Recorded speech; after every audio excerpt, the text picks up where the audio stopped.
মতো তেল দিয়ে নেব, সর্ষের তেল। সামান্য পরিমাণ একটু জিরে দিয়ে নেব তেলের উপরে। ফুলকপির রস সেদ্ধ করে নিয়েছি, এবার আলুগুলোকে দিয়ে দেবো, কড়াইয়ে কষিয়ে নেব।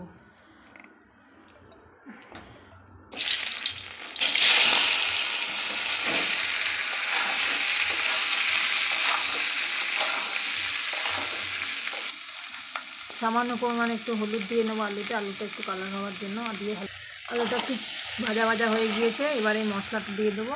এই মশলাটা দেবো আগে, দিয়ে ভালো করে নাড়িয়ে চাড়িয়ে নেবো।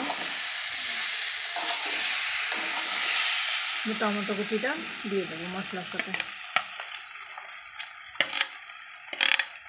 ধনে পাতাটা কিছুক্ষণ পরে দেবো।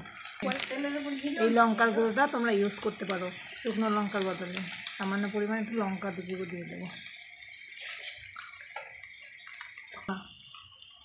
পরিমাণ মতো একটু ধনে পাউডার আমি নিয়ে নিয়েছি পুরো, সেটা দিয়ে দেবো। তোমাদের পরিমাণ মতো তোমরা দিও। এই আলুর দমের মশলাটা তোমরা ইউজ করতে পারো, শাহী আলুর দম, এটা দিয়ে দেবো সামান্য পরিমাণ। একটু জল দিয়ে দিলাম, জলটা দিয়ে ভালো করে কষিয়ে নেবো, নাহলে মশলাটা পুড়ে যাবে।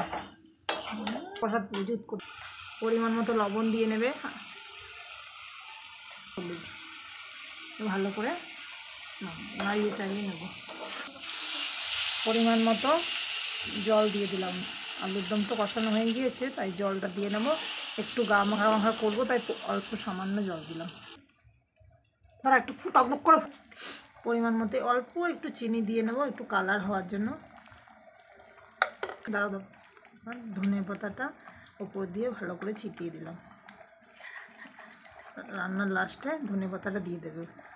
এবার কিছুক্ষণ ধনে পাতা একটু মিশে যাবে, তারপরে নামিয়ে নেব।